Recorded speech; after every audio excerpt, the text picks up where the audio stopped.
한 목소리로 함께 읽겠습니다. 에베소서 1장 1절 시작.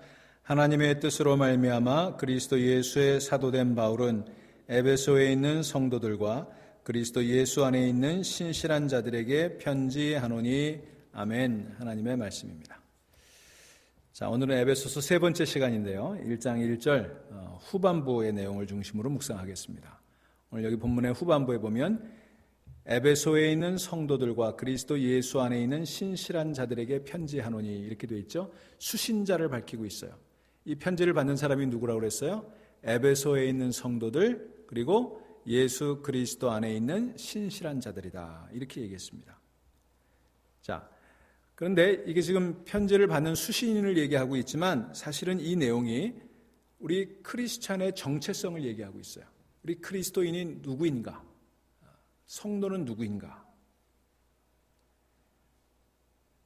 자, 여기 보면 에베소에 있는 성도들 그리고 예수 그리스도 안에 있는 신실한 자들 이렇게 수신인이 되어 있는데 이거는 수신인이 두 종류라는 게 아니에요. 두 수신인이 있다는 얘기가 아니고 에베소에 있는 성도들 곧 그리스도 예수 안에 있는 신실한 자들이다 이렇게 얘기하고 있는 거예요. 이게 우리 정체성이에요. 자, 여러분 우리 그리스도인들에게는 두 개의 집이 있어야 된다 그런 얘기를 합니다. 하나는 에베소에 있어야 하고 하나는 그리스도 안에 있어야 돼요. 오늘 본문에 보면 in Ephesus and in Christ Jesus 그렇게 되어 있어요. 여러분 여기서 에베소라고 하는 건 뭘 얘기하는 거예요? 지금 에베소 교인들이 살고 있는 지리적인 장소를 얘기하는 거죠.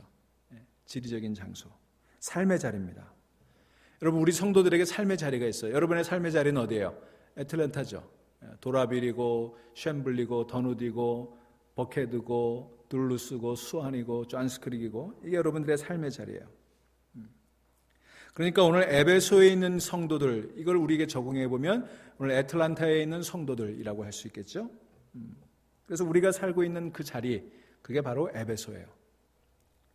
그런데 우리에게는 그 에베소라고 하는 삶의 자리만 있는 게 아닙니다. 그리스도인들은요 세상에 살면서도 또 다른 삶의 자리가 있다는 거예요. 여러분 그리스도인들은 세상 안에 살면서 그리스도를 떠나도 안 되고 또 그리스도 안에 살면서 세상을 떠나서도 안 되는 겁니다. 우리에게는 세상과 그리스도라고 하는 두 개의 삶의 자리가 있어요. 그리스도인들은 세상에 몰두해도 안 되고 세상을 회피해도 안 되는 거예요. 세상에 푹 빠져가지고 살아도 안 되는 것이고 세상과 담쌓고 살아도 안 되는 것입니다. 그런데 실제로 많은 그리스도인들이 세상에 몰두하거나 아니면 세상과 분리돼 살아가고 있어요. 여러분 이것은 그리스도인들에게 두 개의 집이 있다는 사실을 망각한 데서 기인하는 것입니다. 여러분 우리에게 두 개의 집이 있다는 것을 분명히 기억하시기 바랍니다. 에베소서라고 하는 나의 삶의 자리, 세상이라고 하는 삶의 자리. 우리는 절대로 세상을 떠날 수가 없어요. 그러나 그 세상 안에 존재하지만 그러나 그리스도 안에 살아가는 자임을 믿으시기를 간절히 바랍니다. 자, 여기 에베소라고 하는 도시에 대해서 좀 생각해 볼 필요가 있어요. 이 에베소는 로마 총독이 관할했던 로마의 식민지의 한 도시입니다. 지금으로 치면은 터키의 해안 지방에 있는 도시예요. 우리가 언제 우리 교회에서도 이제 이 소아시아 지역의 성지순례를 한번 갈 수 있으면 참 좋겠는데요. 로마의 시대에 5대 도시가 있었죠. 로마, 알렉산드리아, 안디옥, 에베소, 고린도 이렇게 5개 도시가 이 로마의 5대 도시였어요. 특별히 이 에베소는 로마와 동방을 연결하는 해상과 육상의 교통 요충지였습니다. 그래서 굉장히 항구 도시였고 육상의 교통, 해상의 교통이 이어지는 곳이기 때문에 굉장히 번성한 곳이었어요. 여기 로마인과 헬라인 그리고 이방인들, 유대인들을 같이 섞여 살았어요. 이 에베소에는 무려 2만 명을 수용할 수 있는 경기장의 유적이 지금도 남아 있습니다. 생각해 보세요. 2만 명이면 어마어마하게 큰 도시잖아요. 큰 경기장이잖아요. 그게 지금도 남아 있어요. 그런 유적이. 그걸로 미루어 봐서 그 당시의 인구가 약 50만 정도 됐을 것이다. 굉장히 큰 도시였어요. 에베소는 이렇게 정치, 경제, 문화의 허브 도시였을 뿐만 아니라 종교적으로도 굉장히 중요한 도시였습니다. 여러분, 이 초대교회 당시에 로마에는 황제 숭배, 소위 그 임페리얼 컬트라고 그러죠. 엠피러 월십이라고 그러는데 황제를 신으로 숭배하는 그런 이제 일들이 있었습니다. 여러분, 이 황제 숭배가 누구에게서 시작된지 아세요? 여러분, 누가복음 2장에 보면 예수님 태어날 때 그 가이사 아구스도가 천하의 호적을 명령하지 않습니까? 그 가이사 아구스도가 이 황제예요. 아우구스투스. 원래 이름은 옥타비아누스죠. 그가 이제 악티움 해전에서 클레오파트라를 물리치고 이제 세계를 지배하는 그런 황제가 되지 않습니까? 그는 로마에 속한 모든 속주들을 이제 다 이렇게 진압하고, 말하자면 혼돈을 평정하고 경제적인 번영을 이루었어요. 그래서 세계사의 팍스 로마나 로마의 평화의 시대를 열었던 그런 인물이었습니다. 그러니까 세속적인 의미에서는 그런 굉장히 영웅적으로 취급을 받는 사람이었어요. 그래서 사람들이 그를 신격화하기 시작을 했습니다. 그가 죽자 로마의 원로원은 그를 신이라고 공식적으로 천명하게 이르게 되죠. 그 이후로 이제 로마의 황제를 신으로 숭배하는 그런 엠피로 월십, 황제 숭배가 만연하게 되었고요. 그래서 각 도시들은 이 황제를 숭배하는, 로마의 황제를 숭배하는 신전을 짓는 일에 아주 몰두했어요. 근데 이 신전은 아무데나 지을 수 있는 게 아니고 로마의 황제가 승인을 해야 되는 거예요. 그러니까 어떤 도시에 이 황제를 숭배하는 신전이 지어진다고 하는 것은 로마 황제의 인정을 받았다는 의미고, 또 큰 공사를 하게 되니까 뭐가 생기겠어요? 일자리가 생기겠죠. 또 이 신전을 지어놓으면은 거기에 수많은 사람들이 와서 거기 관광도 오고, 거기 제사도 드리러 오고, 거기 와서 물건도 사고 음식도 사 먹고 뭐 이러니까 이게 경제적으로 굉장히 가치가 있었기 때문에 당시에 로마의 도시들은 이 황배 숭배 신전을 유치하기 위해서 아주 혈안이 되어 있었어요. 그런데 이 에베소에 바로 황제 숭배할 수 있는 신전이 건립이 되어 있었습니다. 특별히 이 기독교인을 박해하기로 악명이 높았던 도미티아누스 황제의 신전이 이 에베소에 지어져 있었어요. 그런데 이 에베소에는 이 도미티아누스 황제를 숭배하는 신전만 지어졌던 게 아니라 이미 기원전 6세기, 그보다 훨씬 오래전에 소위 말하는 아르테미스 신전으로 유명했어요. 성경에는 아데미 신전이라고 나오죠, 사도행전에. 이게 고대 세계 7대 불가사의 중에 하나예요. 어느 정도 컸냐 하면 그 규모가 넓이가 137m, 길이가 67m, 높이가 18m. 여러분 그리스의 유명한 파르테논 신전 아시죠? 그 신전보다 무려 크기가 4배가 되는 어마어마한 크기의 이 아르테미스 여신을 숭배하는 그런 신전이 있었습니다. 거기에 수백 명의 여사제들이 있었어요. 이 여사제들은 뭐냐면 그 성전 창녀들이었어요. 그래서 여기에 로마의 각지에서 순례객들이 모여들어가지고 거기에 이제 황제를 숭배하고 또 이 아데미 신전에서 숭배하고, 그리고 거기 오면은 이제 그 아데미 신상을 이렇게 만들어가지고 은장색으로, 은으로 이렇게 만들어가지고 기념품처럼, 우리도 어디 관광지에 가면 기념품 사잖아요. 나야 그냥 한 5불짜리 이렇게 마그레 사고 말지만 그 당시에 이 아데미 신상을 은으로 만드는 걸 사는 걸 사람들이 굉장히 행운이라고 했어요. 그래서 그걸 파는 그런 장사들이 아주 성행을 이뤘습니다. 여러분 사도행전 19장에 보면 이와 관련된 내용이 나오잖아요. 거기 보면은 은장색 데메드리오라고 하는 사람이 사도 바울이 거기 복음을 전하게 되고 사람들이 이제는 미신을 숭배하지 않고 예수를 믿게 되니까 이 장사가 안 돼. 그래가지고 이 사도 바울을 잡아다가 혼내는 그런 장면이 나오는 거 기억하시죠? 그 장소가 바로 이 에베소였어요. 그 아데미 신전이었습니다. 그 밖에도 이 지역은 마술과 부적으로도 유명했고, 이 로마인들 사이에는 여기서 만든 행운의 부적이 굉장히 인기가 있었다고 그래요. 그러니까 은장색으로 이제 은장색들이 은으로 만든 아데미 신상을 팔고, 그리고 각종 부적을 팔고, 거기 수많은 숭배객들, 관광객들이 와가지고 그 신전을 중심으로 경제 행위가 이루어지고, 거기 조합 같은 게 있어가지고 아주 폭리를 취하는 이런 조직들이 딱 돼 있는데, 여기 사도 바울이 전도를 하게 되니까 이 은으로 이 신상을 만든 사람이 그 일을 그만두고 사람들이 더 이상 거기 오지 않게 된 거예요. 그래서 사도 바울을 잡아다가 이제 가두고 박해하는 이야기가 나오지 않습니까? 자, 이런 배경을 가진 에베소예요. 이 에베소 교회는 사도 바울이 3차 전도 여행 때 2년간 두란노 소원에서 가르치면서 세운 교회였죠. 자, 제가 이 말씀을 드리는 이유가 있어요. 여러분, 이 에베소는 그만큼 복음을 전파하기에는 최악의 장소였습니다. 이 아데미 신전이 있고, 그다음에 도미티아누스를 황제를 숭배하는 신전이 있고, 그 사람들이 경제적으로 이득을 가지고 다 뭉쳐 있는 정말 우상 숭배와 그다음에 성적인 타락이 만연해 있는 그런 도시, 정말 복음을 전하기에는 최악의 도시가 에베소였다는 거예요. 그런데 여기 사도 바울이 가서 복음을 전했어요. 여러분, 그리고 그 최악의 도시에 있는 교회의 성도들을 향해서 지금 사도 바울이 편지를 쓰고 있는 거예요. 여러분, 복음이 진정으로 전파되면 최악의 도시에 있는 최악의 인간들도 성도가 될 수 있음을 믿으시기 바랍니다. 이게 오늘 우리가 꼭 기억해야 되는 거예요.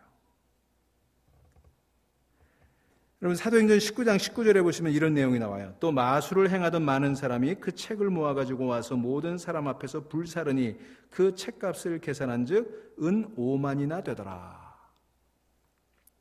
여러분, 여기서 책이라고 얘기하는 건 뭐냐 하면은 에베시아 그라마타라고 하는 건데 에베소 증서라고 하는 거예요. 이게 다 부적이 돼 있는 그런 책자예요.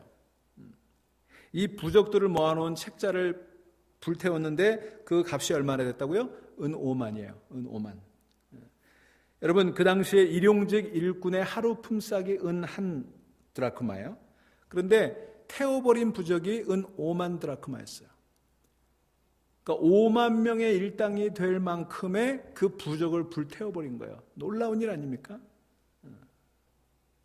여러분, 이것은요, 이 에베소라고 하는 최악의 도시, 우상을 숭배하고 아주 타락하기가 아주 극에 달했던 이 최악의 도시 에베소서에서 복음이 전해졌을 때 얼마나 놀라운 영향력이 일어났는가를 보여주는 그런 일례라고 볼 수가 있는 것입니다.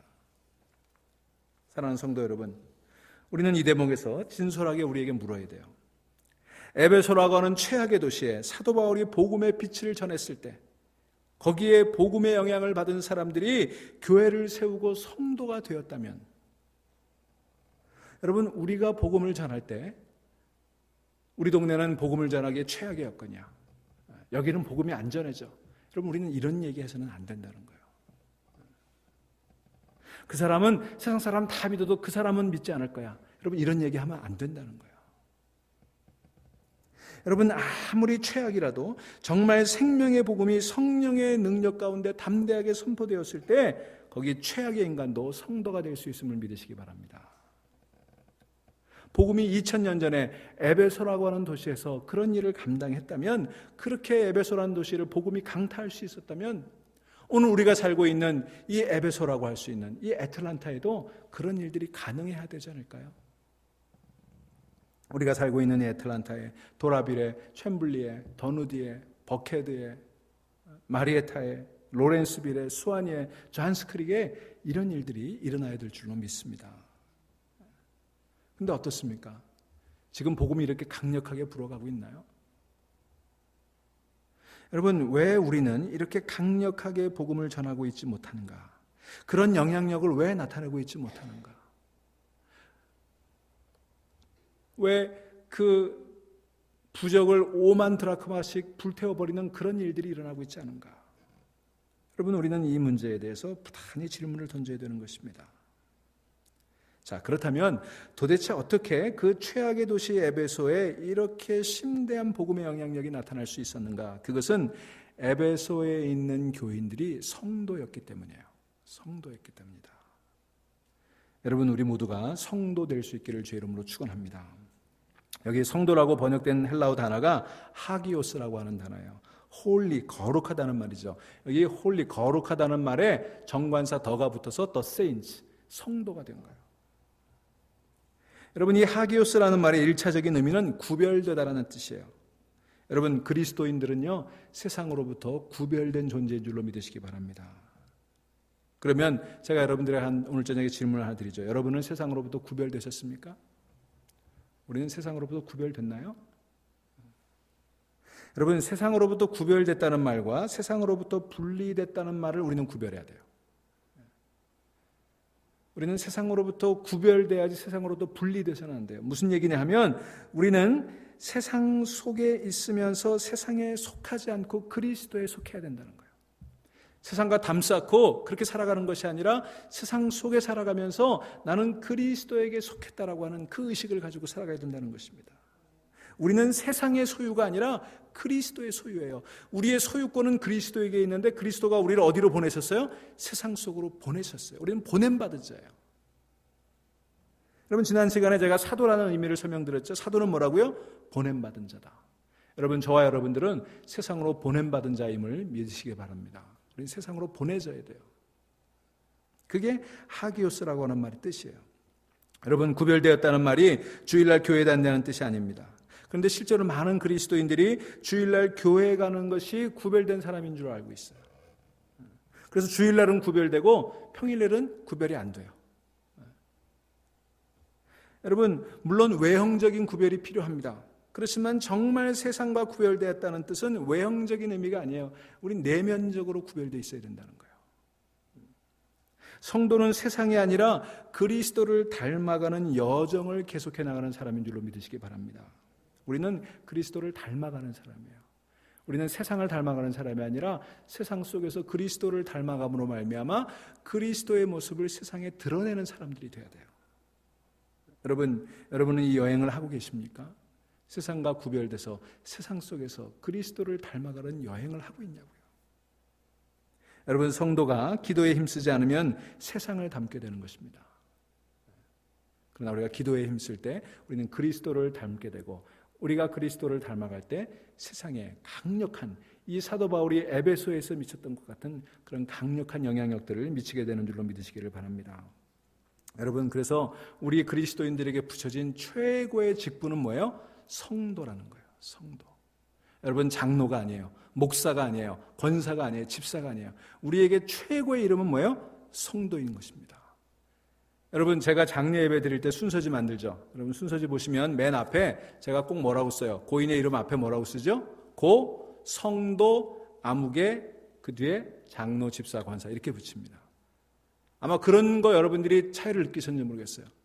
아마 아틀란타에서 그렇게 순서지 만드는 사람은 저밖에 없어요. 제가 알기로. 다 장로 아무개, 권사 아무개, 목사 아무개 이렇게 하죠. 저는 꼭 고 성도 아무개 장로, 고 성도 아무개 권사. 왜냐하면 우리에게 붙여질 최고의 타이틀은 성도라는 타이틀이기 때문에 그래요. 사실은 최고의 타이틀일 뿐만 아니라 유일한 타이틀이 성도예요. 장로, 집사, 권사, 목사 이거는요 그냥 직분이에요. 역할이에요. 역할. 그게 타이틀이 아니에요. 우리에게 붙여질 가장 고귀한 이름이 성도인 줄로 믿으시기 바랍니다. 우리는 성도 그러면 목사, 장로, 권사, 집사 밑에 평신도 생각해요. 이등병처럼. 그게 아니에요. 성도가 최고의 이름이에요. 여러분, 저는 제가 목회하고 이 세상을 마칠 때 목사 아무개로서가 아니라 성도 아무개로 기억되기를 간절히 바랍니다. 여러분, 우리가 성도가 될 때 우리는 세상을 바꿀 수 있어요. 교회는 조직도 필요하고 물질도 필요하고 프로그램도 필요합니다. 그렇지만 세상을 변화시키는 핵심은 이런 것들이 아니라 성도의 변화된 삶이에요.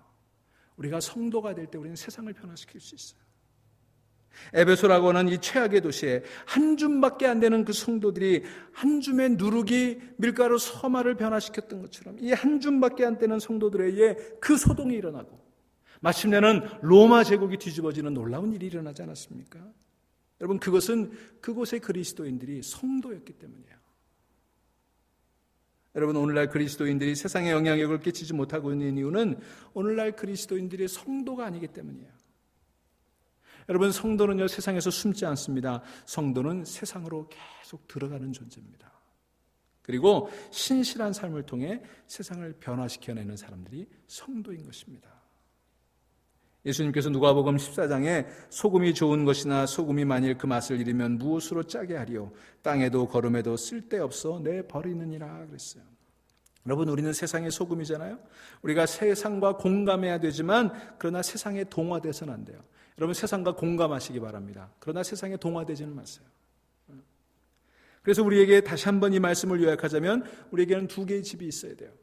우리에게는 에베소라고 하는 자연적인 환경 속에 집이 있어야 하고, 우리는 에베소라고 하는 애틀란타라고 하는 이 자연적인 환경 속에서 살면서 예수 그리스도 아니라고 하는 초자연적인 그런 삶을 살아가는 사람이에요. 믿으십니까? 우리는 아틀란타라고 하는 자연 환경 속에 살면서 그리스도 예수 안에서 초자연적인 삶을 살아내야 되는 거예요. 그렇게 우리는 부름을 받은 존재들이에요. 여러분, 우리는 에베소 안에 살면서 그리스도 안에 살아야 되는 것입니다. 우리는 이 세대 안에서 살지만 이 세대의 방법대로 살지 않고 오는 세대의 방법대로, 그 가치와 그 방법대로 살아가는 존재, 이것을 위해 부름받은 존재임을 꼭 기억하시고 돌아가실 수 있기를 간절히 바랍니다. 자, 그 에베소에 있는 성도들이 누구였냐면 그리스도 예수 안에 있는 신실한 자들이었어요. 그들은 그렇게 타락한 도시 에베소에 살고 있었지만 그는 그리스도 예수 안에 있는 신실한 사람들이었다. 여기에 그리스도 예수 안에라고 하는 표현이 나오죠. 여러분, 이 그리스도 안에, 예수 안에, 주 안에, 이것은 사도 바울이 정말 좋아하는 표현이었어요. 여러분 3절 보시기 바랍니다.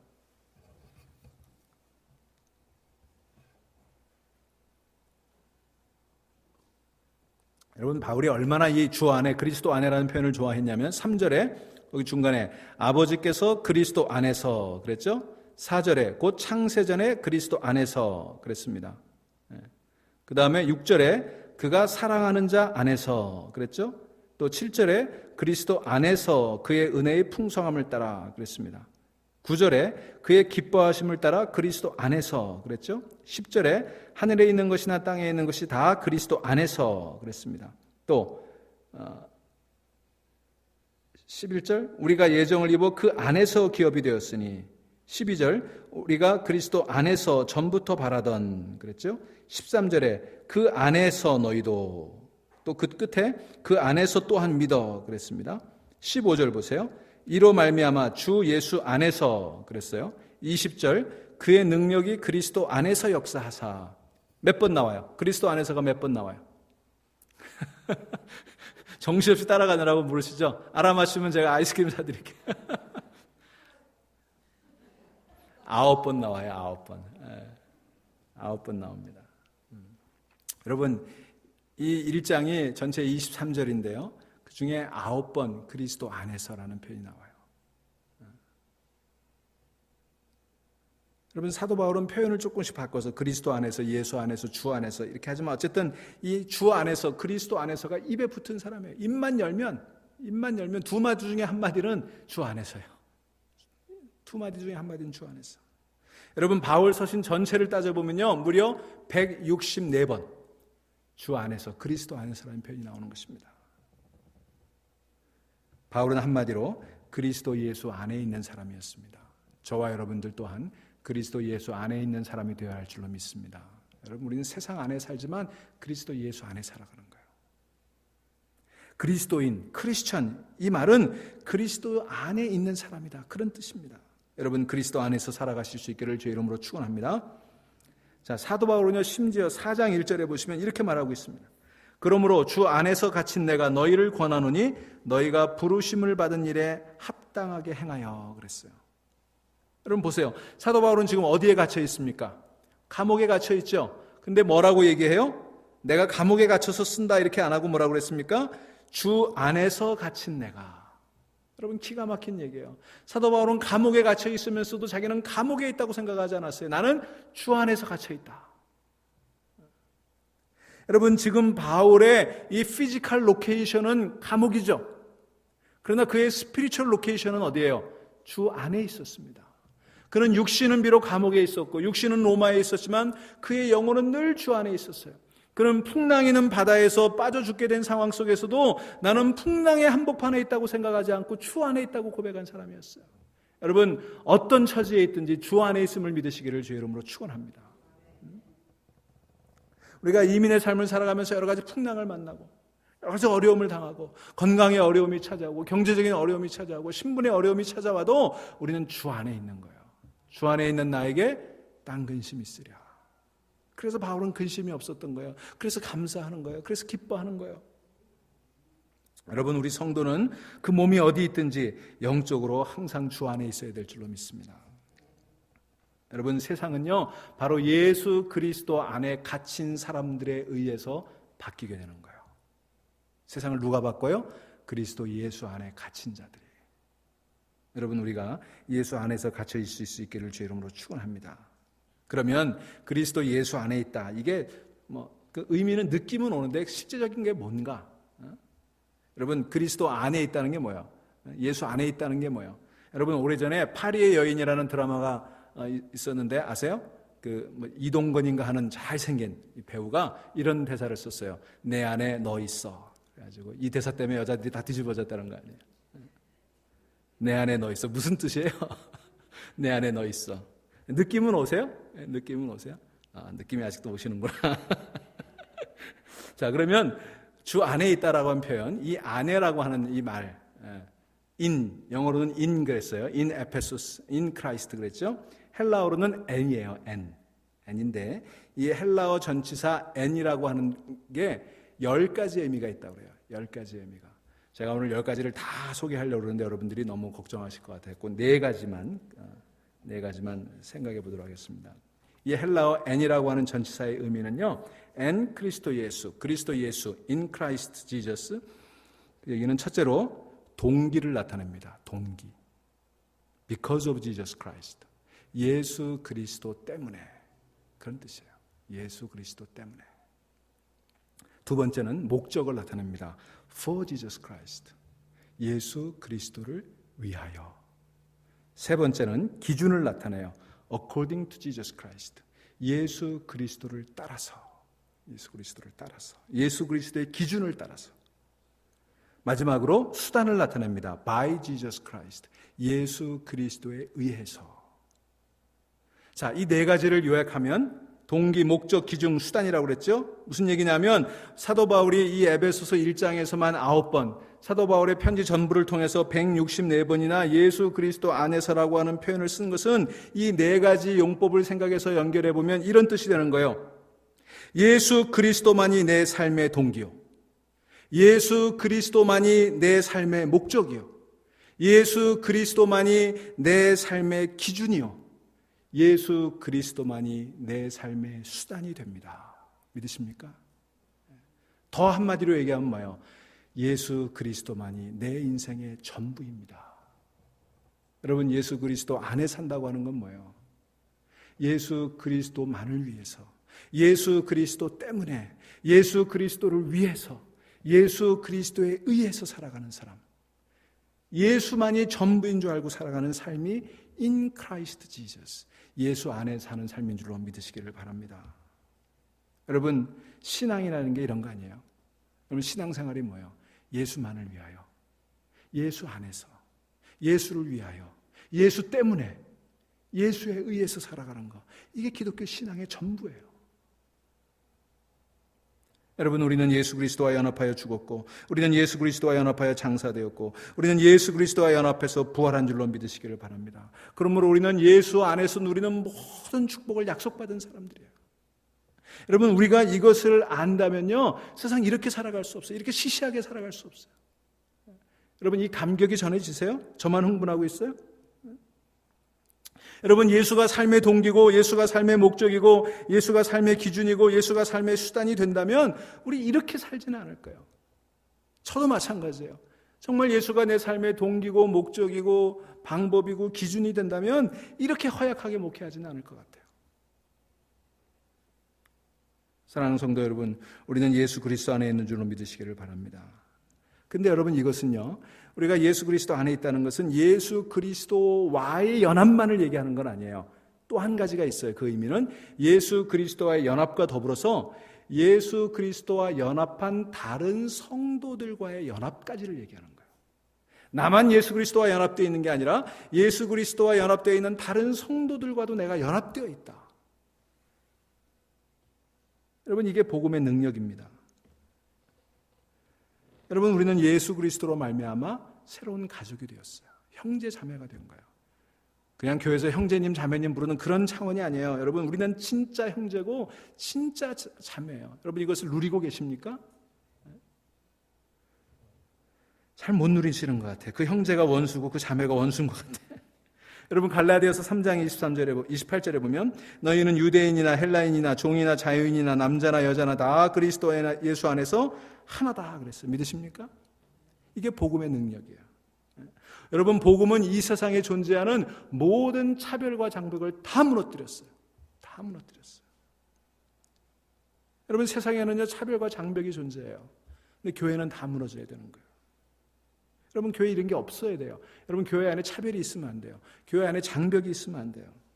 여러분, 세상에 없는 사회가 예수 그리스도가 세운 교회 아닙니까? 세상에서는 찾아볼 수 없는 그런 것이 교회예요. 근데 여러분, 요즘 교회가 그렇습니까? 여러분, 정말 우리 교회 차별이 없습니까? 우리에게 장벽이 없어요?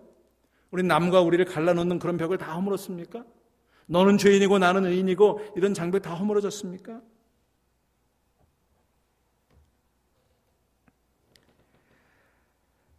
딜라드라고 하는 사람이 이런 말을 했다고 그래요. 아주 뼈아픈 말인데 경청해야 돼요. 예수여, 우리를 구원하소서. 당신을 따른다는 사람들로부터. 우리를 악으로부터 구하라고 하지 않고 뭐라고 그랬어요? 당신을 따른다는 사람으로부터 구원해달라는 거예요. 여러분, 불신자들이 예수님을 믿는데 가장 큰 걸림돌이 누군지 아십니까? 예수 믿는 사람들이에요. 이 역설, 이 고통. 여러분, 오늘 교회가 가지고 있는 이 고통은 이겁니다. 예수 믿는 사람들이 예수 안 믿는 사람들을 예수 믿게 하는데 가장 큰 걸림돌이에요. 세상 사람들이 예수 믿고 싶은데 예수 믿는 사람 보니까 예수 안 믿고 싶어져요.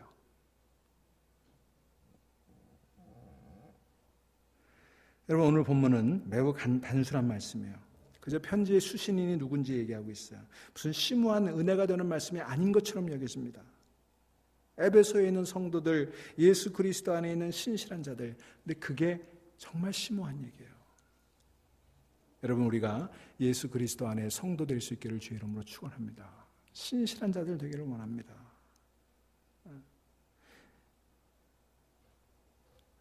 여러분, 그리스도인들은요, 거룩해야 되는 거예요. 거룩이 우리 인생의 목적이 되어야 되는 거예요.